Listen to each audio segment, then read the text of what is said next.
الحمد لله وكفى وسلام على عباده الذين اصطفى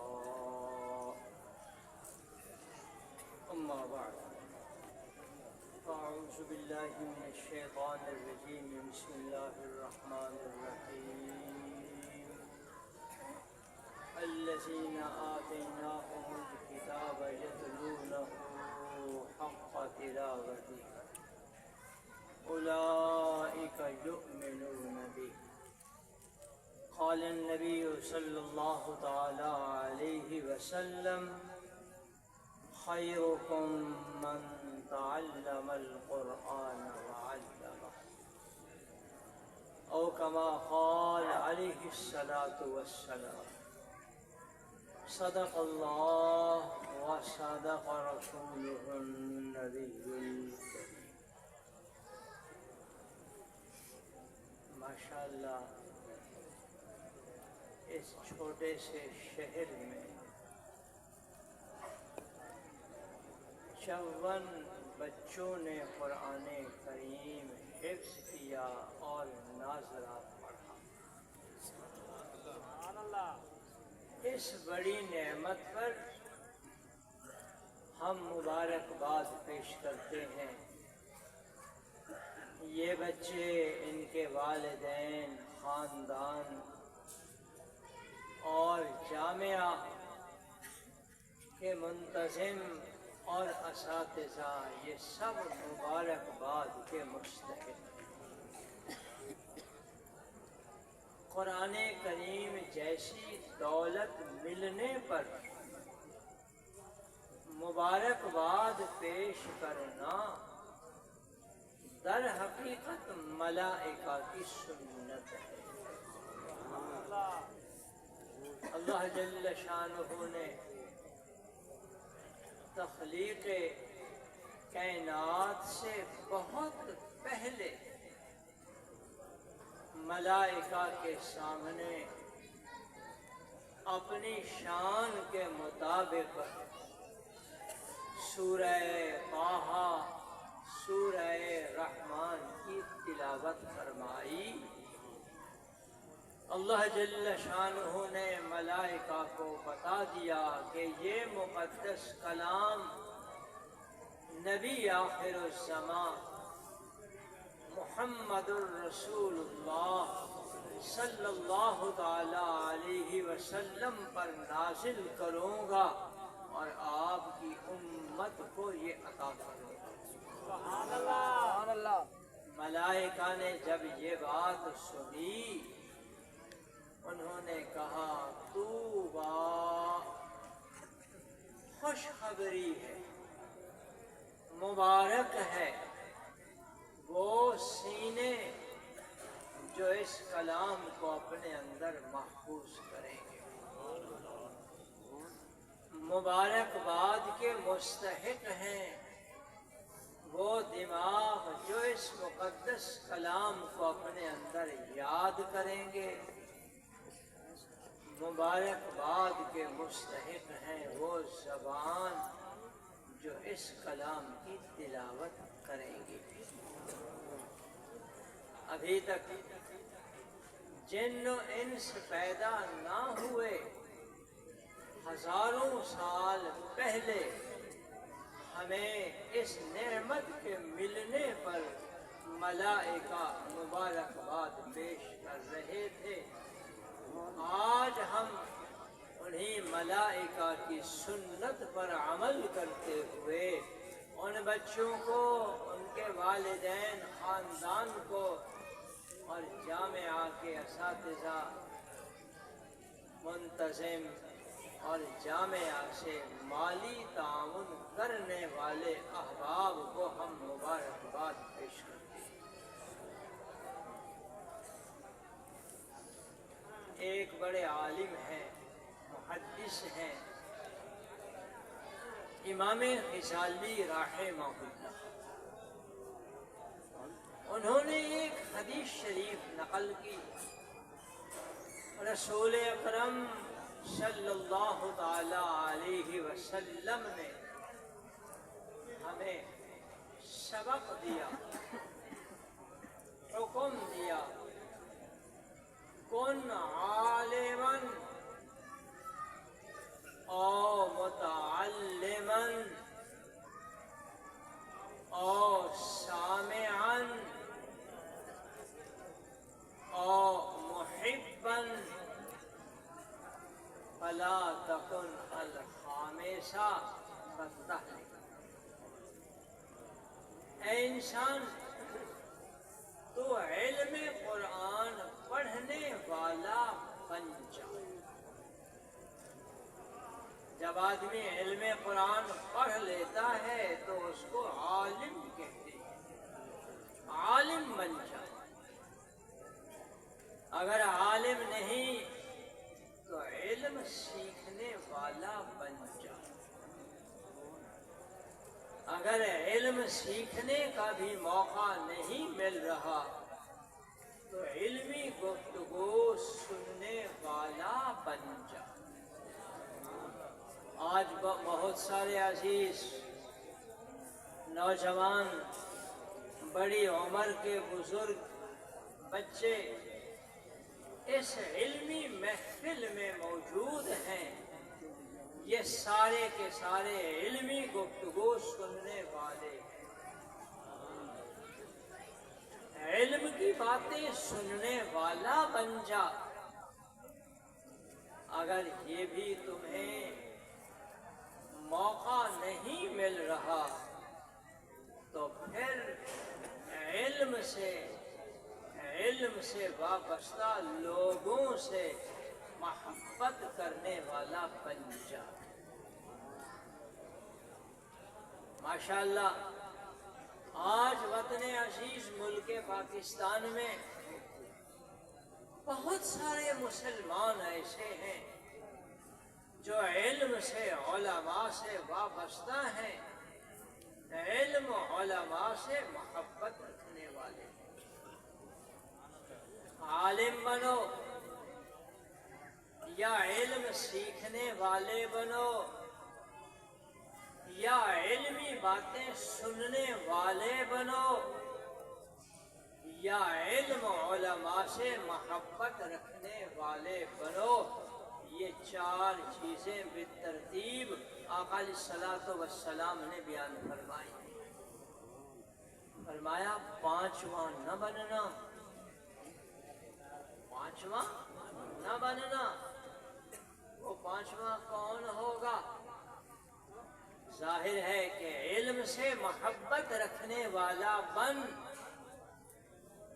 اگر پانچواں بنو گے تو وہ علم سے نفرت رکھنے والے بنو گے۔ علم سے نفرت رکھنے والے ہرگز نہ بننا۔ خدا نہ خواستہ اگر ایسا جذبہ تیرے دل میں پیدا ہوا تو ہلاک ہو جائے۔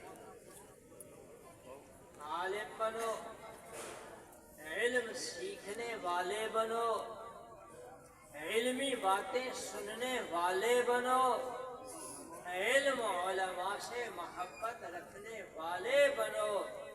کبھی غلطی نہ کرنا، علم سے علماء سے نفرت نہ کرنا، ہلاک ہو جاؤ۔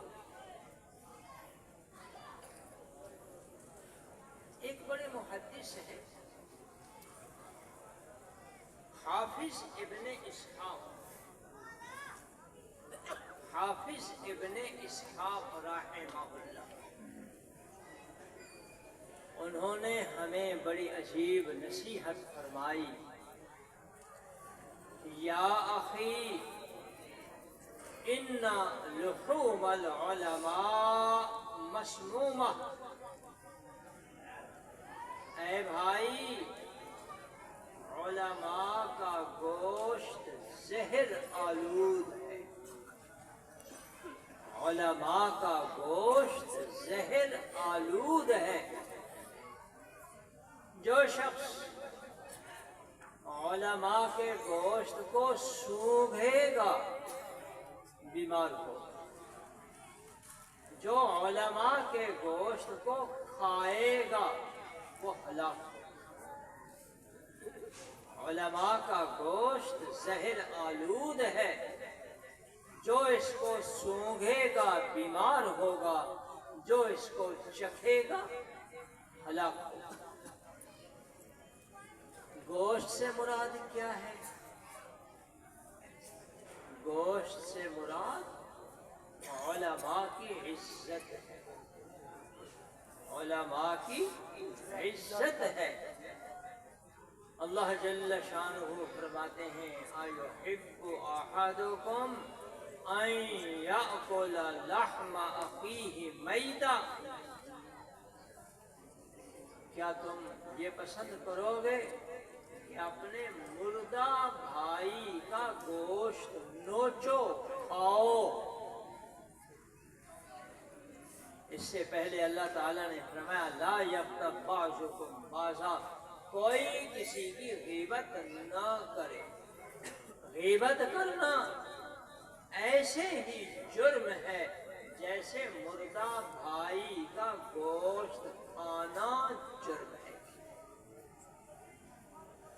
تو اس فرمان میں حافظ ابن اسحاق رحمہ اللہ کی اس نصیحت میں یہی اشارہ کہ اے بھائی کبھی علماء کی غیبت نہ کرنا، کبھی علماء کی غیبت نہ کرنا، کسی کی غیبت کرنا یہ اس کا گوشت کھانا ہے۔ اسی لیے فرمایا یا اخی ان لحوم العلماء مسمومہ، اے بھائی علماء کا گوشت زہر آلود ہے، اس لیے علماء کی کبھی غیبت نہ کرنا۔ علماء بھی انسان ہیں، علماء بھی انسان ہیں، انسان ہونے کے ناطے کبھی اس سے بھی غلطی ہو سکتی، ہو جاتی ہے۔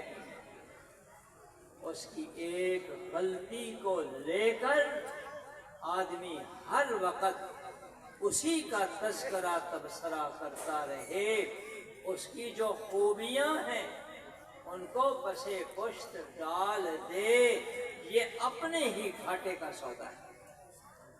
اس عالم کا اس میں کوئی قصور نہیں ہے۔ یہ غیبت کرنا کیا ہے؟ یہ غیبت کرنا کیا ہے؟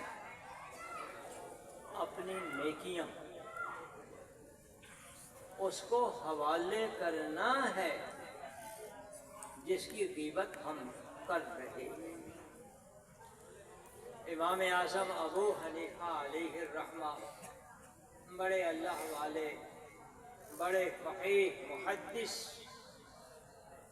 ان سے کسی نے پوچھا اے امام آپ کسی کی غیبت کرنا پسند کرو گے؟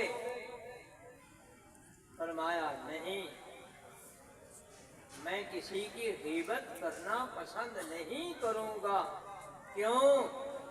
غیبت کرنا اپنی نیکیاں اس کے حوالے کرنا ہے، کسی کی غیبت کرنا اپنی نیکیاں اس کے حوالے کرنا ہے۔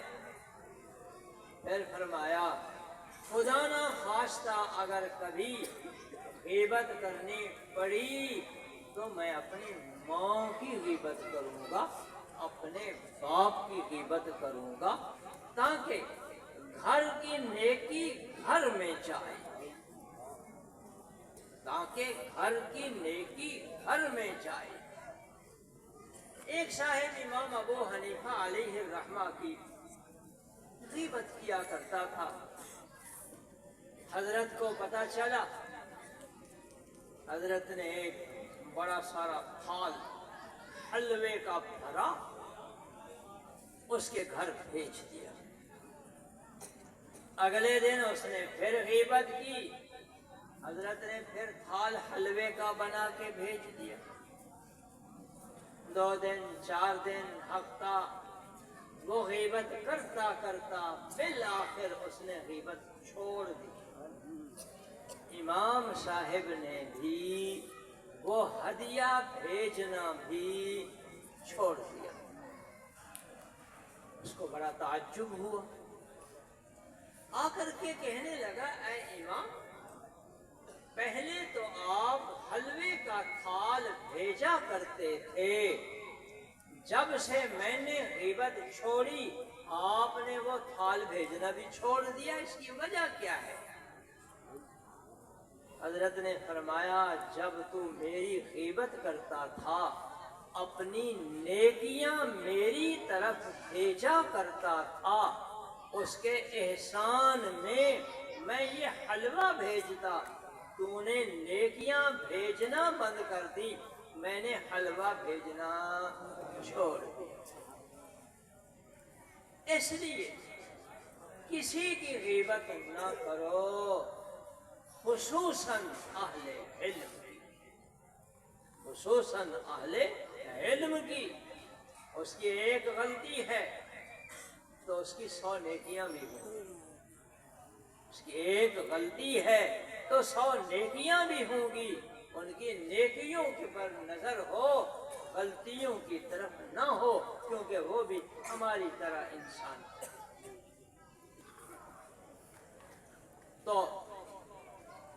امام غزالی نے فرمایا 5واں نہ بننا، یعنی علم کے ساتھ نفرت کرنے والا نہ بننا، اگر وہ بنا تو ہلاک ہو جائے۔ یہ بچے انہوں نے قرآن کریم یاد کیا، یہ بچے انہوں نے قرآن کریم صحیح ناظرہ پڑھا۔ یاد کرنا بڑی دولت اور قرآن کریم ناظرہ پڑھنا بھی کم دولت نہیں ہے، یہ بھی بڑی دولت ہے۔ ایک حدیث شریف آقا علیہ الصلوۃ والسلام نے حافظ قرآن کی فضیلت بیان کرتے ہوئے ارشاد فرمایا، اس حدیث کا ایک حصہ تو وہ ہے جو آپ نے بارہا اہل علم سے سنا ہو، اور ایک حصہ دوسرا ہے شاید کہ آپ نے وہ نہ سنا ہو۔ پہلا حصہ جنت میں حافظ قرآن کے والدین کی تاج پوشی ہوگی۔ ابھی ان بچوں کے سروں پہ رومال بندھائے جا رہے تھے، یہ تو ایک معمولی سا رومال ہے، قیامت میں اس حافظ کے والدین کی تاج پوشی ہوگی، اور یہ تاج پوشی کرانے والی ذات اللہ جل شانہ کی ہوگی۔ ایسا تاج کہ جس کی روشنی اس موجودہ سورج سے بھی کہیں زیادہ ہو، سب اولی آخری سارے کے سارے اہل جنت نظارہ دیکھ رہے ہوں گے کہ والدین کو تاج پہنایا جا رہا ہوگا۔ ایک واقعہ یاد آ رہا ہے، متحدہ ہندوستان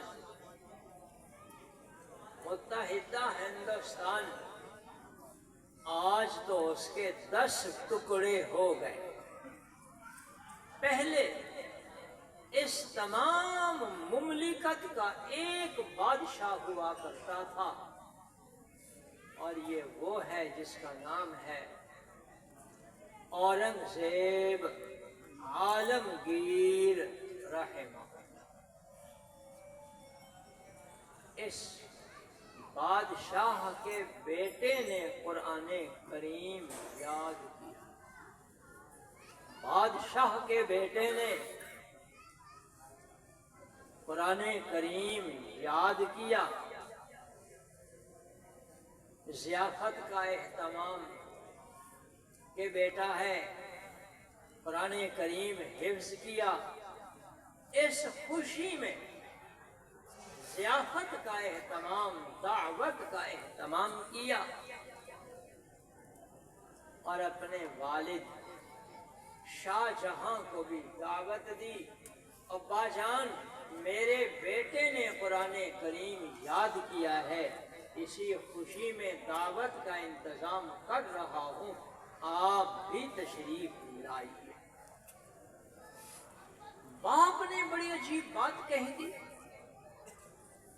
شاہ جہاں کہنے لگا اے بیٹا، اس ختم قرآن کی خوشی تجھے ہے، مجھے نہیں۔ ختم قرآن کی خوشی تجھے ہے، مجھے نہیں ہے۔ کیوں؟ قیامت میں اس کے بدلہ میں تاج پوشی تو تیری ہوگی، میں تو محروم رہوں گا۔ مجھے خوشی تب ہوتی کہ تو حافظ بنتا، قیامت میں میرے سر پہ بھی تاج رکھا جاتا۔ وقت کا بادشاہ، وقت کا بادشاہ، اس کے دل میں یہ بات آئی، ابا جان کی اس خواہش کو پورا کیا جائے تو کیا ہی بہتر ہوگا۔ خاموشی کے ساتھ اس نے قرآن کریم یاد کرنا شروع کر دیا۔ 1 سال کے اندر اندر اس نے قرآن کریم یاد کیا اور آ کے اپنے ابا سے کہتا ہے، ابا جان آپ خوش ہو جائیے کہ آج میں حافظ قرآن بن چکا ہوں۔ اس بادشاہ کی کیا عمر ہوگی؟ وہ بادشاہ کتنی مصروف ہوگا؟ ارے بھائی، آج تو ہم فارغ ہیں، ہمیں قرآن کی تلاوت کی توفیق نہیں ملتی، وہ بادشاہ ہو کر، بڑی عمر کا ہو کر قرآن کریم کو یاد کر رہا ہے۔ قرآن کریم کی اہمیت ہو تو پھر ایسے ہوتا ہے۔ حافظ قرآن، اللہ جل شانہ فرمائیں گے اے حافظ،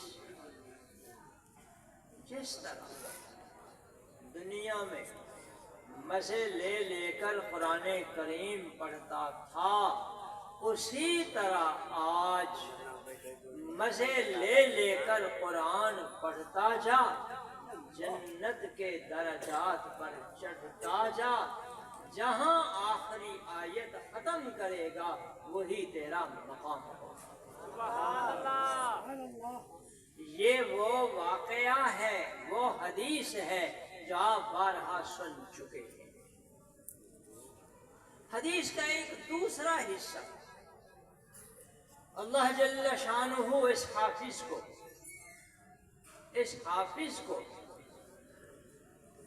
جنت کے ایسے محل میں جگہ دیں گے جو اتنا لمبا چوڑا محل ہوگا کہ جس کے 60,000 دروازے،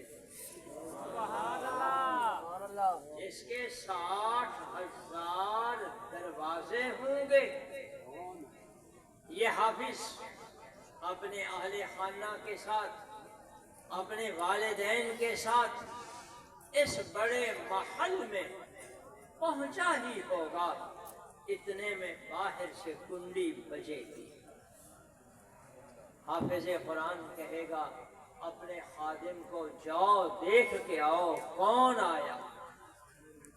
وہ خادم جائے گا، واپس آ کے بتائے گا کہ اللہ جل شانہ کی طرف سے 70,000 فرشتہ آپ کے سلام کے لیے حاضر ہو رہا ہے۔ سبحان اللہ۔ ان کو اندر بلا لیا جائے گا، وہ 70,000 فرشتہ آ کر کے سلام پیش کرے گا، من جانب اللہ دیے ہوئے تحفے تحائف اس حافظ کو پیش کرے گا۔ ابھی وہ فارغ ہوگا، وہ فرشتوں کی جماعت جائے گی، اتنے میں دوسرا دروازہ بجے گا، چوتھا بجے گا، حتیٰ کہ آخری دروازہ بجے گا۔ ہر ایک دروازہ سے 70,000 فرشتہ داخل ہو کر کے سلام پیش کرے گا، اور من جانب اللہ تحفے تحائف وہ پیش کرے گا۔ وہ مقام والدین کا تھا، اور یہ مرتبہ و مقام حافظ قرآن۔ سبحان اللہ۔ لیکن یہ روایتی حافظ کے لیے نہیں، لیکن یہ اتنا بڑا اعزاز روایتی حافظ کے لیے نہیں ہے، یہ اس حافظ کے لیے ہے جو قرآن کریم کو آخر تک یاد رکھے، جو قرآن کریم کے مطابق عمل کرتا رہے، جو چیزیں کرنے کی ہیں ان پر عمل کرے، جو چھوڑنے کی ہیں ان کو چھوڑتا رہے، ایسے حافظ کے لیے یہ بڑا اعزاز ہے، ایسے حافظ کے لیے یہ بڑا اعزاز ہے۔ اس لیے میں ان حافظ بچوں کو، ان کے والدین کو یہی نصیحت کروں گا کہ اپنے ان بچوں کو اچھا ماحول دیں، ان بچوں کو اچھا ماحول دیں، ایسا ماحول دیں جس میں قرآن کریم یاد رہے، ایسا ماحول ان کو دو۔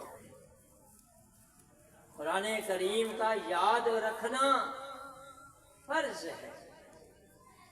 علماء فرماتے ہیں ابتداءً قرآن کریم کا یاد کرنا فرض و واجب نہیں ہے، ابتداءً قرآن کریم کا یاد کرنا فرض و واجب نہیں ہے۔ اگر فرض و واجب ہوتا تو آج بہت سارے کلمہ گو گنہگار ہوتے، تارک فرض ہوتے، کیونکہ بہت سارے مسلمان حافظ نہیں ہیں۔ اس لیے ابتداءً قرآن کا یاد کرنا فرض و واجب نہیں، جب یاد کر لیا اب اس کا باقی رکھنا ذمہ میں فرض ہے۔ اس لیے اپنے بچوں کو ایسا ماحول دو جس میں قرآن کریم یاد رہے، اپنے بچوں کی نگرانی رکھو جس میں قرآن کریم یاد رہے۔ صرف اعزاز کے طور پر مجلس میں بچوں کے گلوں میں پھولوں کے ہار ڈالے گئے، اس کا اعزاز اکرام کیا گیا، اور بس یہ نہیں ہے۔ اب بچہ قرآن کا حافظ بن گیا، زندگی بھر اس کو یاد رکھنا اس کے ذمہ لازم ہے، اور اس کے ماں باپ کے ذمہ بھی نگرانی کرنا لازم ہے۔ اللہ جل شانہ اس کہے سنے کو اپنی بارگاہ میں قبول فرمائے، اور ان بچوں کو قرآن کے حقوق ادا کرنے کی توفیق عطا فرمائے، اور ہم سب کو حقوق قرآن ادا کرنے کی توفیق عطا فرمائے۔ وآخر دعوانا ان الحمد للہ رب العالمین۔